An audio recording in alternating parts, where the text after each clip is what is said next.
time, both sides of the ball. But they just haven't performed that way. At a certain point, you are what you are. And I don't see the Cowboys as running away with it. And by the way, they got to beat the Patriots to stay above 500 right now, or much above 500, to stay ahead of the Eagles. Mm-hmm. No, I don't see it's like the NFC one game back with 6 games to play is by definition not a must-win. Well, listen, it was going to be a must-win for me, but I owe all of y'all an apology up here because I usually don't change my mind.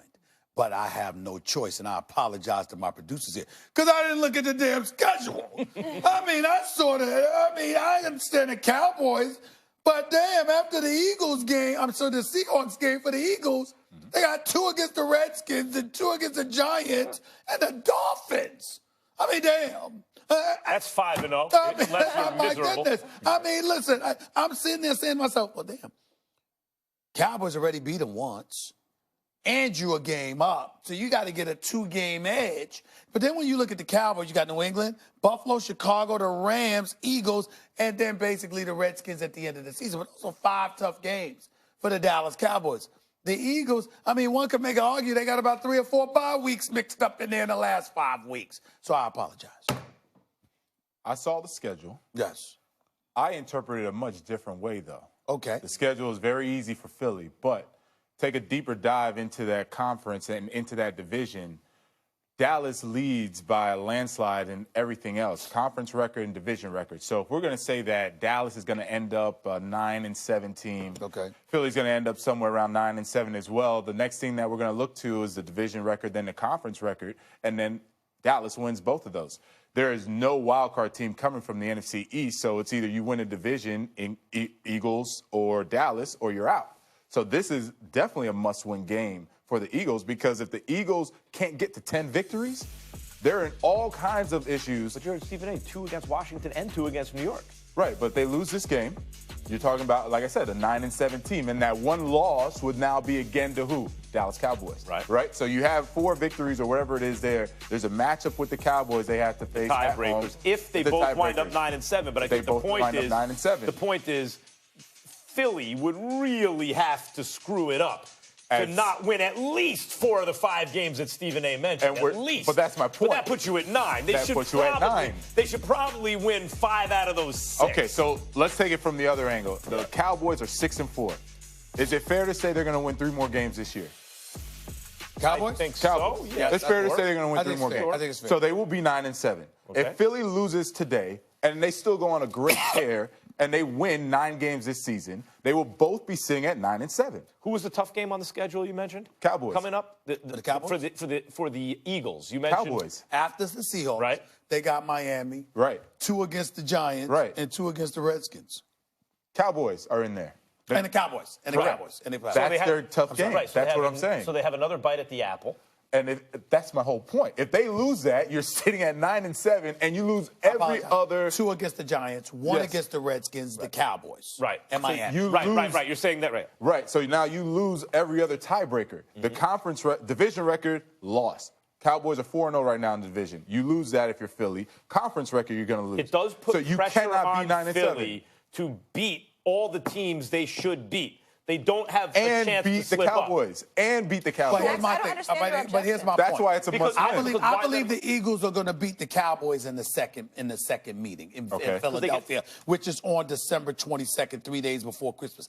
Outside of that, after Seattle, they got Miami, Giants, Redskins, Dallas, and then the Giants. Correct. So if I believe you're going to beat the Cowboys, then I believe it's conceivable that the Eagles are going to go. The Eagles are going to go 5-0 in the season. Wait, hold on. Correct. Jonathan, what you're saying is the rematch against the Cowboys is the must-win. No, that's the must-win. No, this is the must-win because you win this one. Now you're 6-5, and then you only have to worry about those 4 games to get to 10. Well, but you have 4 easy victories to get to 10. But, that's what I'm saying. Changing the idea of must-win is that forget about the math of it all. You get the feeling like they really have to have this game to avoid a disastrous scenario. Yes, exactly. What you're saying is this is a really good idea to win because it puts them in the driver's seat. No. The must-win for them is the rematch with the Cowboys unless they lose to the Giants, Dolphins, or Washington, which they should not. No. They're still not in the driver's seat if they win. If they win and the Cowboys lose, you're looking at 2 6-5 teams, right? Right, and one has a much easier schedule. Dallas is still ahead of them, though, because of all the tiebreakers. That's where I keep going back to. Be? Who would I rather be? Yeah, what team would you rather be? Right now? Yeah. I'd much rather be Dallas right now. I have the better team. I have the better quarterback. Well, okay, wait. No.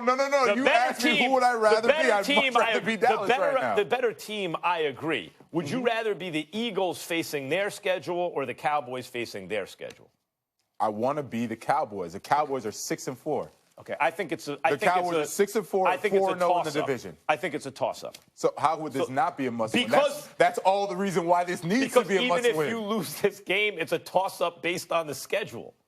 I don't think so. And you still have your destiny in your own hands. I feel like what y'all are really debating right now is what is defining a must-win game. Right. All right, and that's a different topic. But let's move on to the Panthers. Okay. Because y'all are going on. Yeah. After the That went a little circular.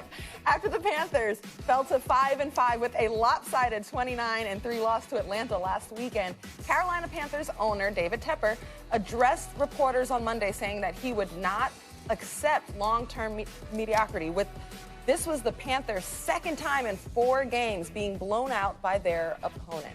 So, Stephen A., is Ron Rivera coaching for his job right now? I think he could be. And I think he could be because ultimately this team is, whether they're mediocre or better, is going to be decided by what you do with your quarterback situation.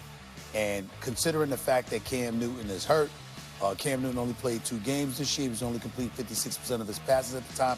Clearly had not completely rehabilitated from his injuries from last season when he was completing about 68% of his passes, the best of his career, over 67% before his injury. The bottom line is this. What the Carolina Panthers have repeatedly shown, they got a coach, got an elite defense. I'm talking about the past. They had a coach, they had an elite defense, et cetera, et cetera. But everything comes and goes with that quarterback situation, which clearly has been Cam Newton. And unless they've made a decision, either they're going to move Cam or they're going to keep him. Either way, it's going to dictate the level of success you're going to have in your future. And that's why I say Cam Newton, of course he could be coaching for his job because right now they're looking at this team in its totality, and you have teams with suspect, mediocre, or average quarterbacks who have enjoyed the level of success. And if I'm an owner, as much as I like Ron Rivera, I'm going to ask the question, how come I haven't gotten that with you? Even though they're not bad this year, but I'm still going to ask that question. They are 5-5. They're still in the playoff hunt, but I don't think they were going to go. See, I take Tepper's comments differently in terms of the implications of what he's saying, whether he realizes it or not. Mm-hmm. It's like what Jerry Jones did with the Cowboys. He isolated for every variable. You got an offensive line, you got a defense, you got receivers, you got a running back. I'm signing everybody up. If we don't make a run, is it the quarterback or the coach? And I believe ultimately, whether he realizes it or not, what he's doing is isolating the coach, and then eventually he'll get rid of the coach. What Tepper's going to come to realize when he says, mediocrity is not okay long term, is these replacement quarterbacks in the league who get hot for a little while, oh, they look like it did be. And then you have Cam Newton, who has a track record by hook or by crook. I know you say, well, he hasn't shown he could pass, but he has a track record in the NFL as a difference maker. He's made it to a Super Bowl. He's won an MVP. And with Norv Turner, he also showed statistically he was having his best passing season until he got hurt. So I think ultimately where this leads the owner is if we don't want to be mediocre, then all this noise about you got to move on from Cam Newton, no, that's how you remain mediocre. We have a special quarterback. If this guy gets healthy, I have to throw down with him. Like, that's the thing we have to do and not move on from Let me ask Jonathan this question based off of what you just said to get your opinion. Mm-hmm. I understand Cam was once special. I understand that he's been suffering from those injuries. Do you still consider Cam Newton special as a quarterback? Am I assuming he's coming back healthy? Yes. Yes. He's still special. Okay. I assume he's coming back healthy. He's still special. I saw a shell of who he was injured. I take the comments much differently. I take the comments as he saw the Saints and how the Saints performed when Drew Brees was down and Drew Brees was injured, and he watched the Saints defense step up and continue to win games and have Teddy Bridgewater, who did a phenomenal job in Drew Brees' absence. And then he saw Drew Brees come back. They sputtered in one game and stepped right back into it. He's seen sustained success from the Saints winning the division now multiple years in a row and saying, wait a minute, what's going on with us? Because when you look at the Carolina Panthers, every time we start the season, we say, defense is good,